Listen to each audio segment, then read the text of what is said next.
What's up, classmates? It's Mawusi. I'm back telling you guys today about the choice supportive bias, and I will also be explaining how us as humans use this bias to justify making rash decisions.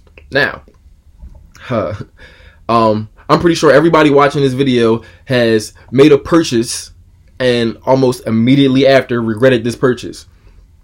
And this is referred to as buyer's remorse. And what we tend to do is like make concessions for ourselves and to rationalize, what we just did, even though it might not have been a good decision. But we try to see the good in it and we try to boost it and say, well, maybe I needed that, or it's good for my health, or maybe I just needed to treat myself, That right there is choice supportive bias. Now, if you've ever experienced this, which I'm pretty sure you have, you might want to keep listening.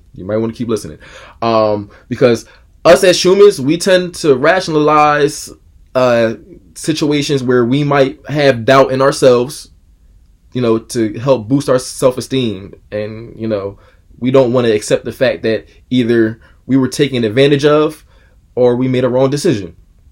And the choice supportive bias is a rationalization method that is used to soothe our self-esteem, to keep us from feeling like we made a wrong choice or did something wrong. Now, factors that play a part in this bias are emotions.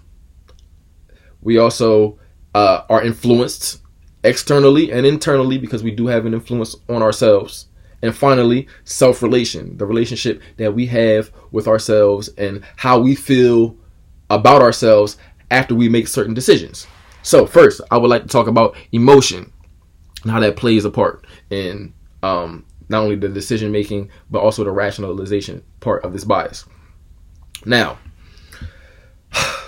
when we make choices, we tend to support that choice and stick to it for the simple fact that we don't like being wrong. And even in the face of new information that lets us know that, yeah, you were wrong, we still tend to hold that position and saying, well, I thought as though it was right, and this is how I feel, and we make concessions for ourselves. And that emotion right there, the emotion of I guess it could be self-doubt that we're trying to avoid, that doubt in ourselves that we're trying to avoid, or the emotion that we feel when we feel as though we may be wrong, but we don't want to look wrong.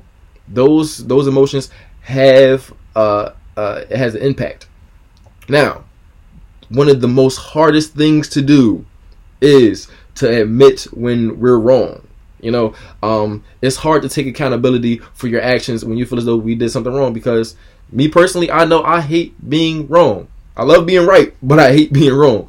And I might go to the ends of the earth to prove to somebody that I was right in a situation, and I might have been wrong at the end of the day. And that's pretty hard to do when your self-esteem is at stake, because once your self-esteem or your pride is hurt, then at that point it feels like nothing else matters, But moving on, I would like to now address the external and internal influence that supports this bias. Now, with influence, we also see how in sports, the fact that there's a game at stake and you have a team and a coach, those external influences, it affects the decisions that we make and how we react to those decisions. We might see a ref make a call, a foul, tech, or whatever the case may be, and we might see a player go over and try to rationalize with the referee, trying to say, well, I did that, or I didn't do that, or he did this and that's why I did that, or we try to rationalize simply for the fact that the external influences that we have, the coach, the game, the team, it all plays a part.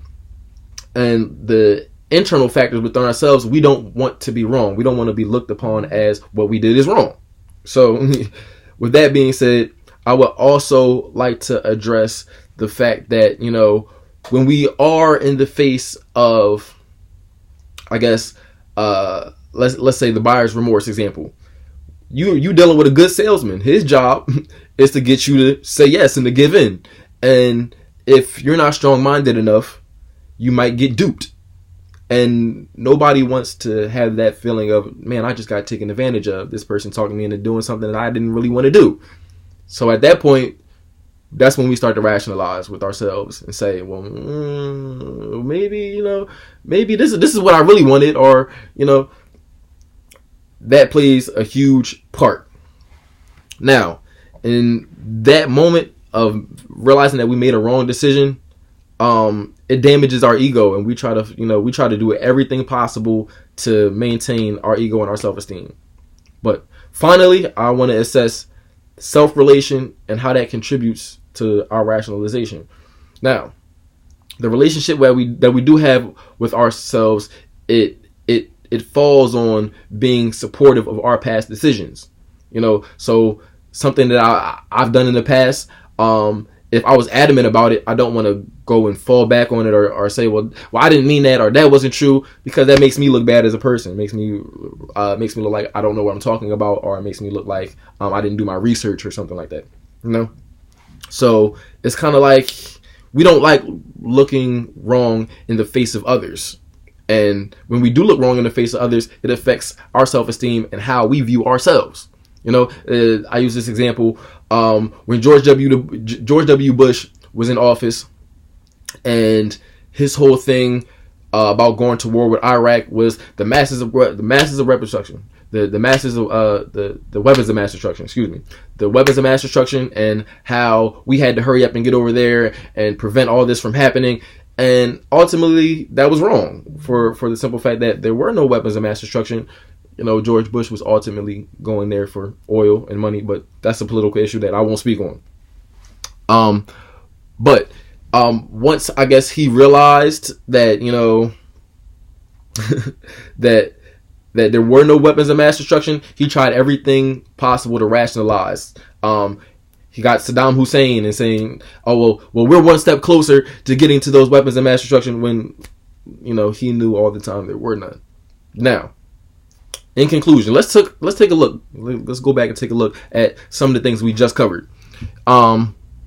So we all probably understand by now, if you made it this far in the video, that the choice supportive bias is a rationalization method, and we use that to soothe our self-esteem because we do not like looking wrong in the face of others, and that makes us feel negatively about ourselves. And things that play into this is emotion. It dictates our ability to make sound decisions, and it's one of the most, I guess, the strongest factors of this bias. We also have internal and external influencers, the influence that we have in ourselves and the influence that other people have on us, and that affects our decision making and our rationalization.